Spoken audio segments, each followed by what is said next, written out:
Kalyan own చేసుకుంది. వాళ్ళకి ఎవరు లేరు నాయకులు ఇవ్వాలి. కాబట్టి వాళ్ళు ఈయనన్నా మాకు భరోసా ఉంటాడని చెప్పి వాళ్ళు ఓన్ చేసుకున్నారు. సో సహజంగా వాళ్ళల్లో మనస్తాపం చెందే పరిస్థితి వచ్చినప్పుడు పవన్ కళ్యాణ్ స్పందించాల్సినటువంటి అవసరం ఉంటుంది. చాలా ముఖ్యం ఇది. రాజకీయాల్లో ఆప్టిక్స్, పర్సెప్షన్స్ చాలా చాలా ముఖ్యం. అంత మాత్రాన మీరు రెచ్చగొట్టి ప్రసంగించాల్సిన పని లేదు. అవతల సామాజిక వర్గాన్ని దూషించాల్సిన పని లేదు. కనీసం మీరు చేయాల్సింది రెండు పనులు.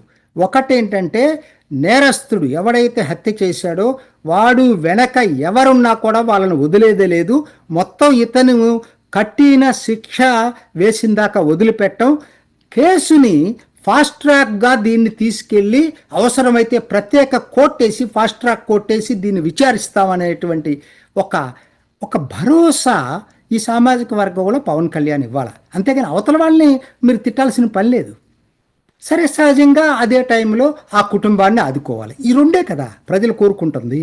ఈ రెండు విషయంలో స్పందించినప్పుడే పవన్ కళ్యాణ్, ఎందుకంటే ఆయన కోర్ ఓట్ బేస్ ఇదేనండి.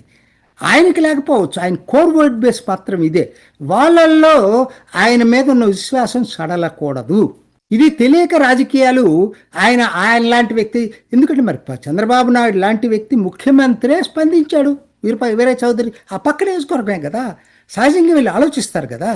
మీరు అనొచ్చు ఆయన పదవులు ఏంటి, ఈయన పదవి, అవన్నీ ఎవరు చూడండి.